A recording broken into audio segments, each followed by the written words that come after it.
Also, 1978, S4 and then S5. Ed DeTorres, who became our lodge advisor later on, designed the new flap with Indians, one being a Cherokee carrying a tomahawk and a Catawba Indian represented there with the musket being the more eastern and representing a tribe that may have gotten a rifle before the western tribe did. Again, the land between the rivers is our lodge totem, and it's the area between the Catawbas and the Cherokee. So if you ever see these, they're easy to pick out. Very nice, solid Midwest Swiss embroidery. The dark one is called the dark in the lodge because of the dark water, and the light one there on the right because of the lighter water. The S4 was actually issued at the Dixie Fellowship that year and became very hotly traded because of the new design then. And in our lodge, people that collect the backs of patches, you can see that there's some variations. And in the very first dark blue patch, it's a very white back. This is the one that was actually issued during the Dixie Fellowship and were quickly sold out and traded. So inside the lodge, to find one of those, what we call the first dark and the second dark, is quite a challenge if you're collecting the variations. You can tell the difference in the two patches from the front, or at least I can. The stitching in the very purple over here is separated from the mountains in the second dark. It's hard to pick up, and most people don't collect that variation anyway.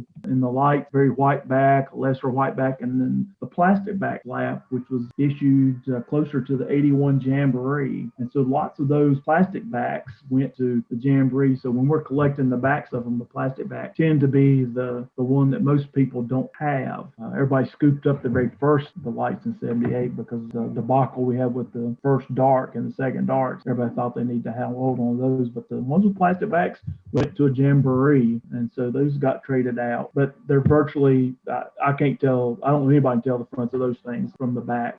We have issued a chenille, and we ordered chenille to go along with our 25th anniversary, I believe it was. We ordered 101 chenilles, one single order. One of the chenilles went in the lodge collection. We were surprised when Blue Book came out because all of a sudden we had two different issues, a C1A and a C1B. And they are easily to tell apart if you have them both side by side. We didn't order two different ones. We have no idea if this was another one of those, we ran out of threads or what, more of a yellow orange and a brighter yellow. Blue Book has a designation that doesn't exist. They designate us having a N7A and B picture in online resources list N7B, no black line around axe blade. We think this is a thread break. Somebody who got the picture of it has the one and only of these. We only ordered one of these, and for some reason they show no outline around the axe blade, but clearly both of these neckerchiefs have outlines around the axe blade. One of them does have a black thread that goes across the axe blade. Just one order of this. One of our more popular designs in 1983.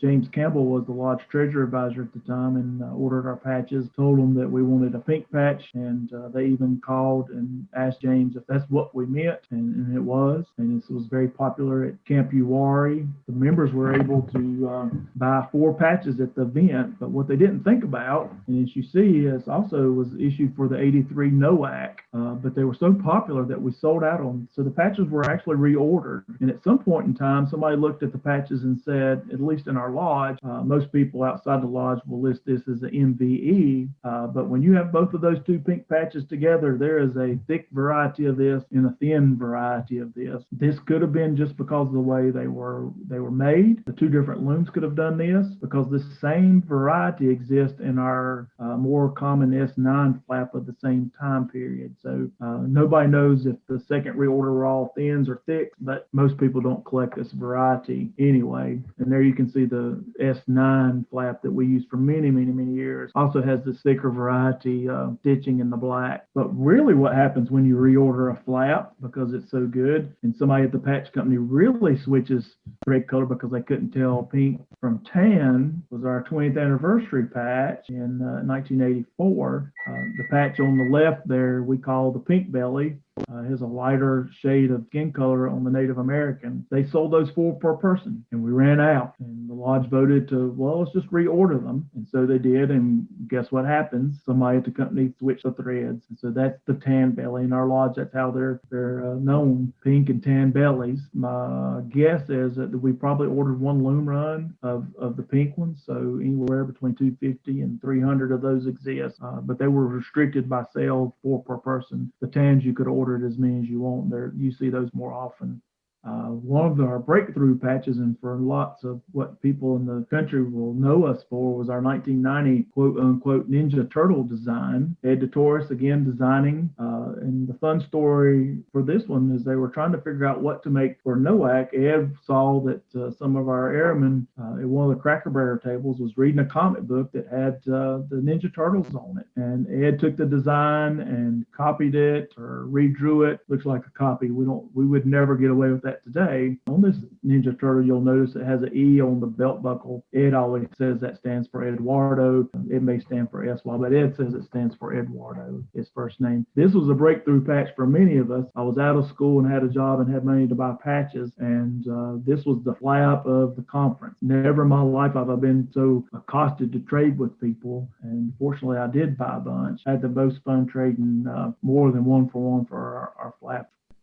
Here's a great example of what you can create when you get a bunch of people together. Somebody wanted to tie-dye a patch, and the patch company wouldn't do it, but the patch company would sell the material. We bought the material, shipped it. The tie-dyeing company tie-dyed it. We shipped it back to the patch company, and they used the twill material, and 1,200 patches later, we have the most MVEs of any lodge ever. And it's really not flap shape, and there was argument that it was not a flap, but we traded it that way, and lots of people loved it, and we had lots of fun trading each and every different one. We excel at getting denied by the national, and unfortunately our lodge totem is a musket and a tomahawk. According to the new rules, Native Americans are not supposed to hold weapons in patches. The very top on the left there, our Dixie 2009 patch. It doesn't look like it'd be much. It took 8 redesigns. The last redesign, the background, one side was black and the other side was red, and we had to eliminate that. We had a spy versus spy theme that year, hence the more comical Native Americans facing each other.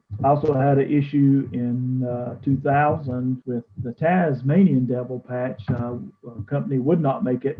The other patch company would make it. That was in the early years of them cracking down on copyright. The real fun discussion about this patch, if you look in just up above the Tasmanian Devil's right shoulder, you'll see this little white design there. And the way that design got there, my wife, David Cody, is the designer and drew this patch and had erased part of the design there. Well, the patch company picked that up as a design part. And so the white is stitched differently in that area and sort of looks like an alien in the patch there. We celebrated our 50th anniversary, made some woven flaps. Our brothers down east from Nyanwar and Okanichi have done some wovens, and we wanted to do one. We wanted to redo our pink patch, but lo and behold, you'll see there in the pink woven flap, the 2 Native Americans cannot hold rifles and tomahawks facing each other. National would not allow us to make that design, so they're just pointing at each other in friendship. You can see we had a very Batman-esque flap that went sailing through with no problem through the patch release for whatever reason that year. Another futuristic design is actually a Todd Naprick design who worked on that flap for us. That was a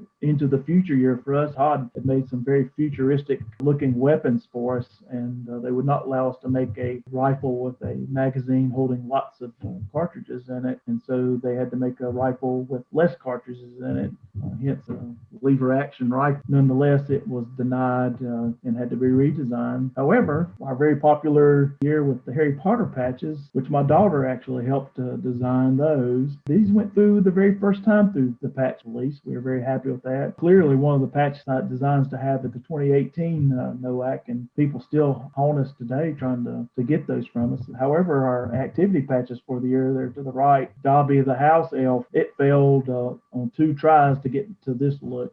This was what was going to be for NOAC 2020. It got shot down because of the big fireball in the background. We were commemorating the end of World War II. They did not like the nuclear explosion, although we had a cherry tree at the top symbolizing peace, but they agreed to allow us to make another back patch to go in the background, although you can see the very bottom right flap was the destruction in the city of Hiroshima, and it had to be replaced because they did not want us to depict the end of World War II that way. 2020 Dixie Delegate flap, which would be the last Dixie Fellowship, has a really cool door that is attached to the flap, and it opens up to show the U.S. soldiers coming out of it. And that would be the end of my presentation.